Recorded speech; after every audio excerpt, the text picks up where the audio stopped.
পল্লীর কবি, পল্লীর মানুষ জসীমউদ্দীন।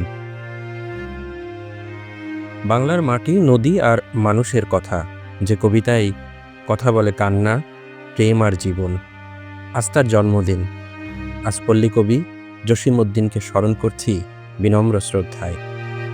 1903 সালের 1 জানুয়ারি ফরিদপুরের তাম্বুলখানায় জন্ম নেন জসীমউদ্দীন। গ্রামের সাধারণ মানুষই ছিল তার কবিতার নায়ক। কলকাতা বিশ্ববিদ্যালয় থেকে বাংলায় উচ্চশিক্ষা নিয়ে তিনি বেছে নেন লোকজ সাহিত্যকে। লোকগান, পালা, জারি, সারি, যা পরেও হয়ে ওঠে বাংলা সাহিত্যের অমূল্য সম্পদ। নকশিকাঁথার মাঠ, যেখানে প্রেম মানে অপেক্ষা, বেদনা মানে নিঃশব্দ সহনশীলতা। সজনবাদিয়ার ঘাট, যেখানে নদীর মতোই মানুষের জীবন। সহজ ভাষা কিন্তু গভীর অনুভব। এই কারণেই তিনি হয়ে ওঠেন পল্লী কবি। ঢাকা থেকে এসছি এখানে আত্মীয়র বাসায় বেড়াতে, তো তখন এখানে আজকে দেখতে আসলাম। আমাদের শৈশব তো কেটেছে ধরেন জসীমউদ্দীন, রবীন্দ্রনাথ, ওনাদের সাথে। ওনার কবিতাটা ছিল একদম আলাদা ধরনের। আমরা যখন কবিতা, আমার জীবনের প্রথম রিসাইটেশন স্কুলে ওনার কবির কবিতা, কবর কবিতাটা, এবং আমি ছোটবেলায় এটা পুরোটা মুখস্থ করতে পেরেছিলাম, এত ভালো লেগেছিল। আজকে এসে সেসব কথা মনে হচ্ছে। প্রথম ঢুকলাম, সবই দেখলাম, কবির ব্যবহার্য জিনিস দেখলাম।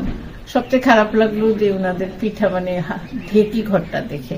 ওখানে ওনার কবিতা তো আমরা জানতাম যে উনি অনেক গরিব ঘরের মানুষ ছিলেন, কিন্তু এখানে এত টাচি ভাবে লেখা যে ওনার মার পিঠা তৈরি করার সব জিনিস ছিল না, শুধুমাত্র গুড় আর ইয়ে দিয়ে করতো, কিন্তু মায়ের হাতের পিঠা সেটাই অনেক।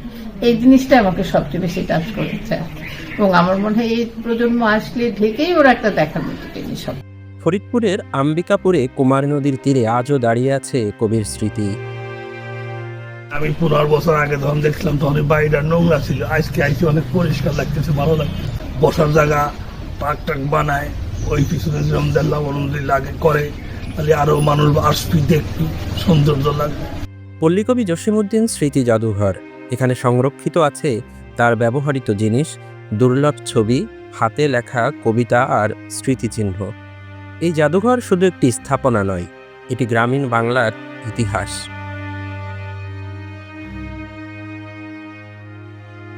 এখানে কাজ করতে গিয়ে আমি যেটা দেখলাম যে জনমতের কিছু সংকট আছে, আর আমাদের তাকে খুব বেশি হলেও কথা হয়।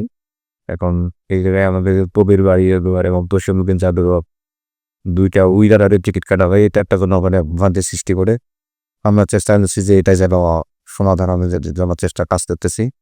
নেক টিকিটে যেন যারা কবির বাড়ি এবং জাদুঘর দেখতে পারে তাদের জাদুঘরে এরকম সচেতন হবে। তার ভবিষ্যৎ প্রজন্ম ও দর্শনার্থীদের প্রতি আমাদের আহ্বান থাকবে, তারা যেন কবি জসীমউদ্দীনের জীবন ও সাহিত্য ঐতিহ্যকে সম্মান করে ও এগুলো সংরক্ষণে সচেতন ভূমিকা রাখে। প্রতি বছর 1 জানুয়ারি জন্মদিনে বসে জসীমউদ্দীন মেলা। লোকসঙ্গীত, কবিতা, নাটক, গ্রামীণ সংস্কৃতির এক মিলন মেলা। এই মেলা মনে করিয়ে দেয় জসীমউদ্দীন কেবল কবি নন, তিনি এক ধারাবাহিক সংস্কৃতি। জসীমউদ্দীন চলে গেছেন 1976 সালে, কিন্তু তার কবিতা আজও বেঁচে আছে প্রতিটি গ্রামে, প্রতিটি মানুষের মনে। বাংলার মাটি যতদিন কথা বলবে ততদিন বেঁচে থাকবেন পল্লী কবি জসীমউদ্দীন।